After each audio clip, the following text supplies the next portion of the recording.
Hey, how are you, sweetheart? Welcome or welcome back to Closing Open Wounds with yours truly, Cleisha. For all of my returning cousins, what it do, shorty? Welcome back. Listen, I'm on my way to the house of the Lord. You already know that. But something has been pressing upon me.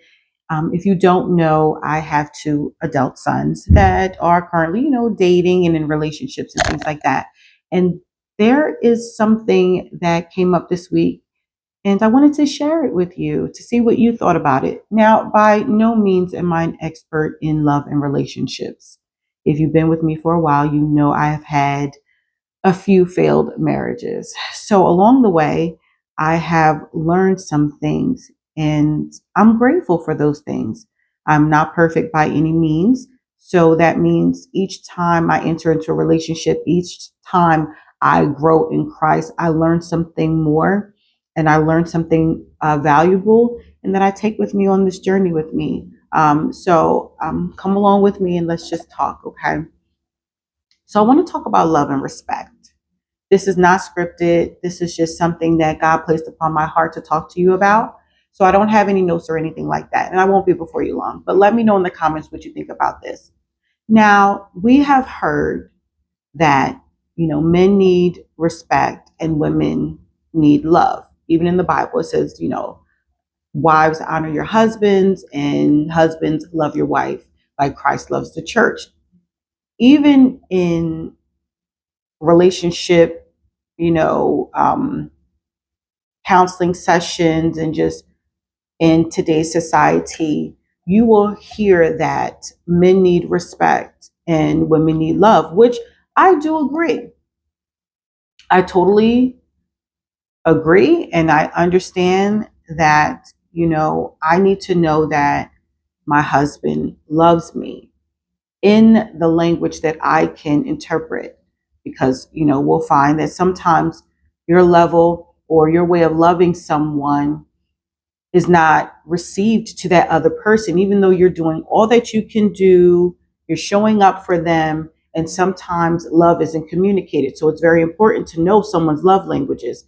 We talked about that with Gary Chapman's 5 ways of love language, and it's very imperative to talk about what your partner's love language is, so you know that they are receiving the love that you're giving.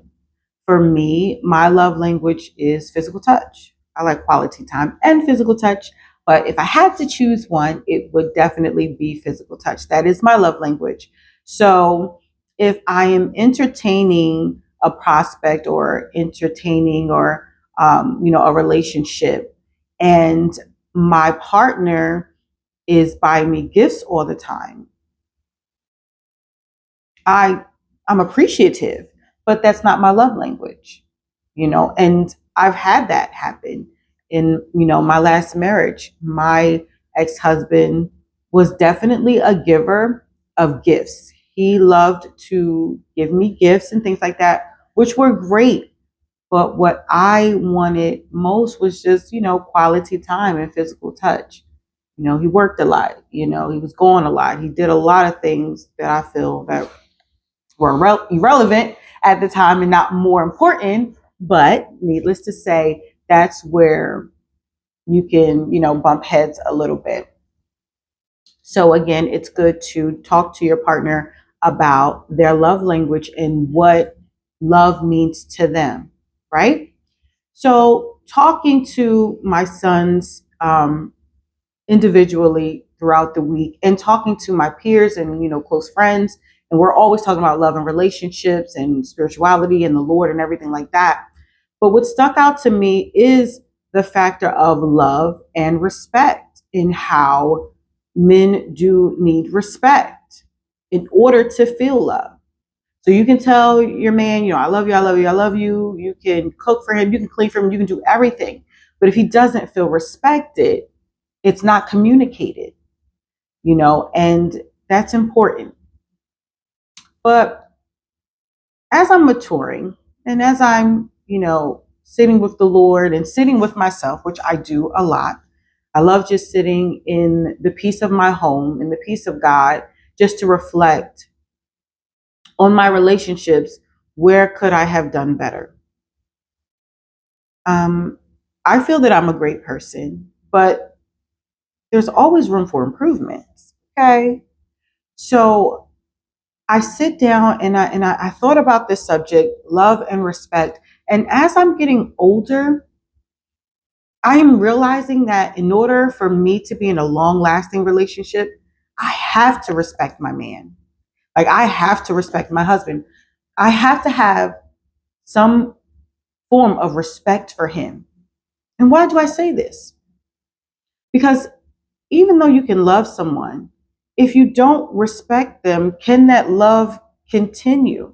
Can I continue to show love to someone? Can I continue to submit to a man that I don't respect? And I think that's where I failed. Um, well, I won't say necessarily failed, but I think this is what happened in my last relationships, in my marriage. Is, I'm showing love and I'm doing everything that I need to do. I'm asking the questions and trying to make sure I'm loving this person to the best of my ability. Communicating, talking, counseling, whatever is necessary. But when you come into conflict in these relationships, and we all will, there's no relationship without confrontation. But it's not how many times you fight, it's how you fight, how well you fight. We can have a disagreement, but at the end of the disagreement, do we have solutions for the future? How will we move forward? If that's what you desire. Do you desire to move forward? Okay, well, we need to have a plan of action so this doesn't happen again. So I'm realizing, in retrospect, that I have more longevity, if that makes any sense, or I can go the distance. I have more endurance if I have respect for that man. If once we fight, and we will, when we have uncomfortable conversations, when, mishaps happen, I need to walk away still respecting that man. For me, like I said, this is just for me. This is just my outlook, my worldview. Let me know if you understand what I'm saying or let me know your experiences. But for me, as a woman, and following the biblical principles that, yes, we do submit one to another, but ultimately, a wife to submit to her husband. In order for me to follow you, not only do I need to love you, I need to respect you. Now, the catch 22 of that is that I feel that a good husband, a good leader, a good man will lay down the road work. He will lay out the plan. He will lay out the direction. And you can still walk away respecting him, even if he doesn't give you what you want. Okay? And I'm learning this about me. Like, at first, I thought it was like, I just need him to love me. I just need him to love me. I need to love him. Love, love, love. Because I'm a woman. That's, my biology. That's how God created me, to love, love, love. But the staying power for me as a woman of God, wanting to submit to a husband, for me, I need to respect that man. I want to respect that man so much that even if we fight, I will still follow you blindly. Like, where we going, babe? Like, that's what I want. With all of, the disagreements and not seeing eye to eye and just different things, I still I still need to respect that man. And that's what stuck out to me this week. Like I said, my sons are dating and I raised them well. Um, you know, and for them to be in relationships And, on their, one of them's on his way to be married. My sons are older. And just to see how they treat, their significant others is such a blessing to me. Just to be able to go through conflict and still say, listen, this is the plan that we're doing. I love you. We'll do this. And I think that brings so much security for a woman. And, and if you're a man watching this, bless God for you. Welcome. I hope you're taking notes. That there is a way you can lead your household, even in disagreements, even if, God may have shown you a plan, you believe that this is the plan for you and your family. Your wife might be on the fence about it, but you believe this is it. There is a way that you can talk to her and get her on board with respect, so she can have that respect for you to follow you. There's no way we can get in an argument. You badger me, emotionally neglect me, call me out my names, God forbid, physical abuse, and you want me to follow you. It doesn't work that way. It doesn't work that way. It shouldn't work that way. So, like I said, this is just my take on things. I need to respect my husband. Respect for him makes me love him more.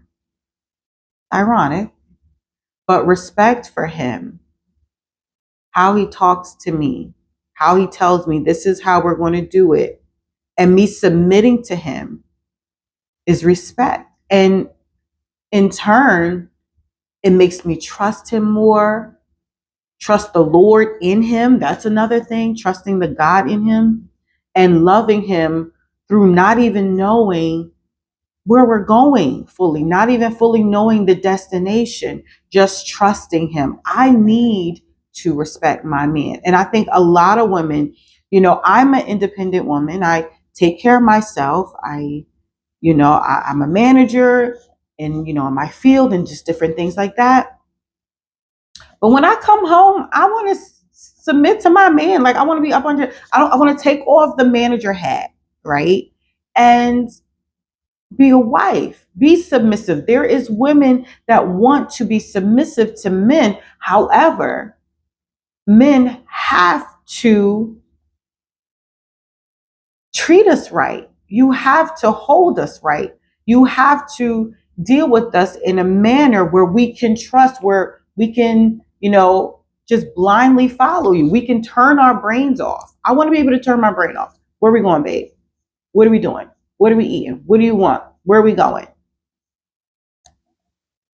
A lot of women want that. We are successful in our own rights, whatever we do, whether we have our own businesses, whether we are just mothers, whatever it is, at work, in school, we got it going on. We're making money. We're taking care of ourselves. So for a woman to want to submit that unto a man, that says a lot.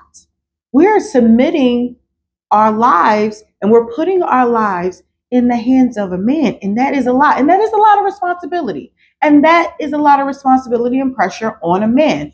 I get it. I get it. But it's how we do it, how we fight. Are we fighting fair? Are we fighting, above the belt, not below? I'm not trying to hurt you. I'm just trying to communicate, my point of view. We may not agree. Okay, that's fine. How will we move forward so this doesn't happen again? I need love and I need to respect my man. And I think a lot of you will understand what I mean, what I'm saying. So, yeah, that's what I had on my heart. Just, you guys know, if you've been with me for a while, when something is on me, when it's pressed upon me, I got to get it out. I got to talk to my cousin. Cousin, tell me what you think about this. Can you continue to love a man and follow a man that you don't respect? And I'll ask the men, can you respect a woman and love her? And how can you respect her and not love her? Do you love her enough to respect her? I mean, this is so much. We could talk about this for hours, but just wanted to give you something to think about. I was just in my thoughts, and I'm just like, I really need to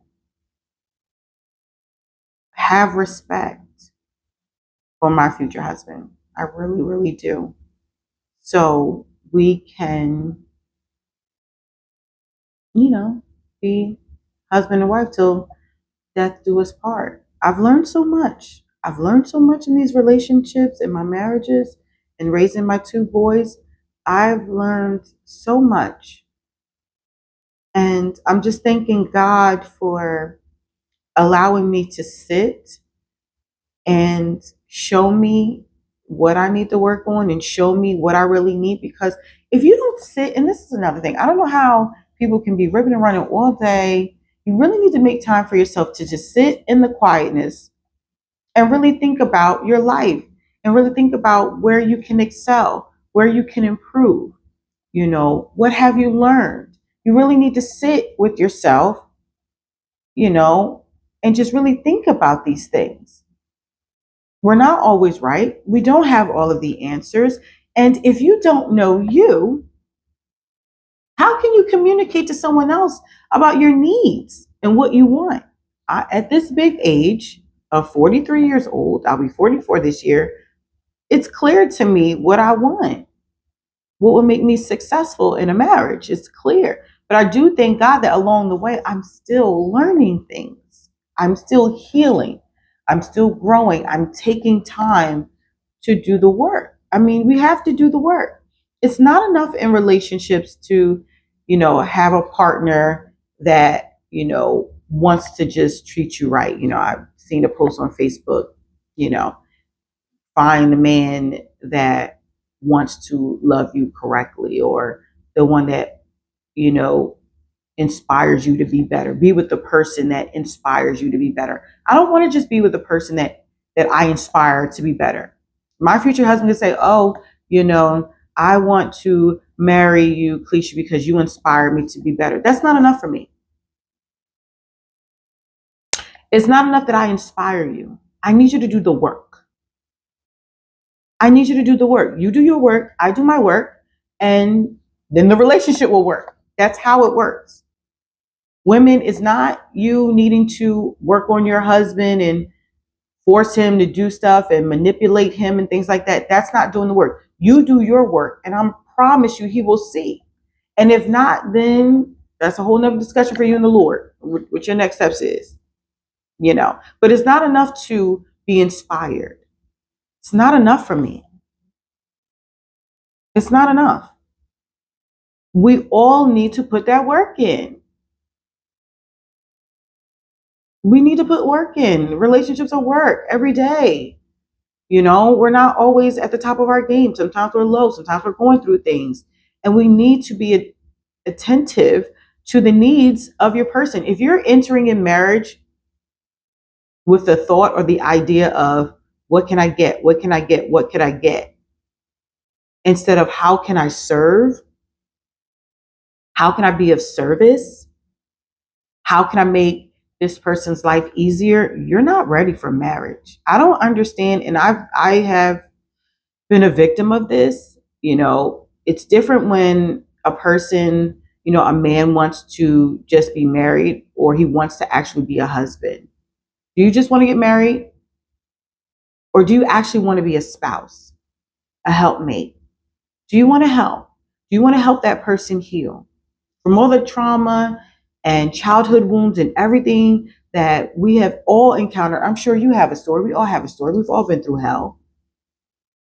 But it's not everyone else's job to watch out for your triggers. Those are your triggers, even though you may not been responsible for them. However, it is your responsibility to heal from them, to heal in them, right?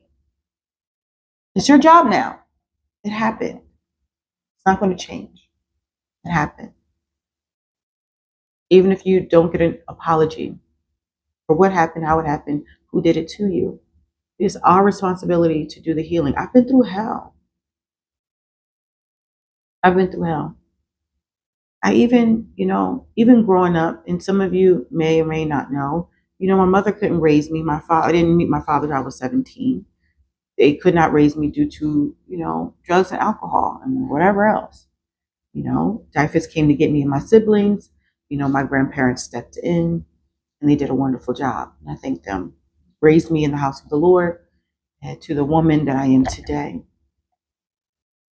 And as I was going over the 5 love languages years ago, and I realized that my love language was physical touch. And they say, either you didn't get it or you got it and you're conditioned for it. So that's what you want. Normally, they say that your love language out of the 5, and what are the 5? Acts of service, giving gifts, quality time, physical touch, and words of affirmation. Those are the 5, right?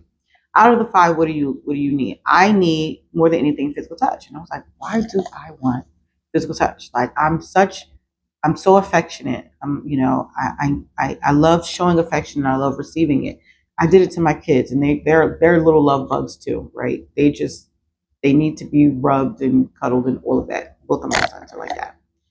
And so I was talking to my grandmother and I said, Grandma, was my mom really affectionate with me? Now, my mom was a part of my life, but she wasn't always there. And when I got of age, I took care of her as much as I could until, she passed away 4 years ago with struggling with, alcoholism and drugs and stuff like that. Whole nother story, whole nother time, y'all. But I asked my grandmother and I said, was my mom really affectionate with me? Was she? And my grandma was like, no. Like my mom, well, she wasn't there enough, but but I didn't receive like a lot of hugs and love. And I was raised by my grandparents, they were old school, whatever like that. Of course, I get hugs here and there, but it wasn't enough for me. Like I wanted more and more and more and more and more. So, and that's why that's my love language today. Now, on the flip side, my sons, their love language is physical touch and, quality time because that's what they got growing up. They were conditioned for that.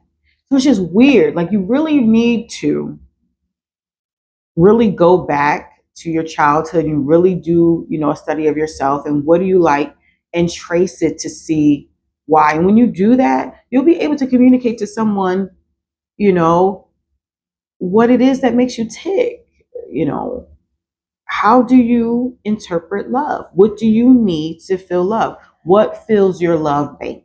We all have a love bank, right? What fills your love bank? And how to communicate that. So I'm gonna let you guys go. I gotta go to the house of the Lord. Just think about what I said. Time for some introspecting. Time to look in the mirror, see how we can do things better because there is something that I believe and I feel in my spirit. I do not see it in the physical manifestation as of yet, but I feel like something is coming for us in the love department. I feel that God is going to be connecting people to the people that they are supposed to have their kingdom destiny with to advance the kingdom of the Lord. And that's a whole nother subject, but that's what I feel. So I'm just staying encouraged and I want to encourage you with that. So with all that being said, I love you guys so much. Thank you for sharing and subscribing. And I will see you on the next video.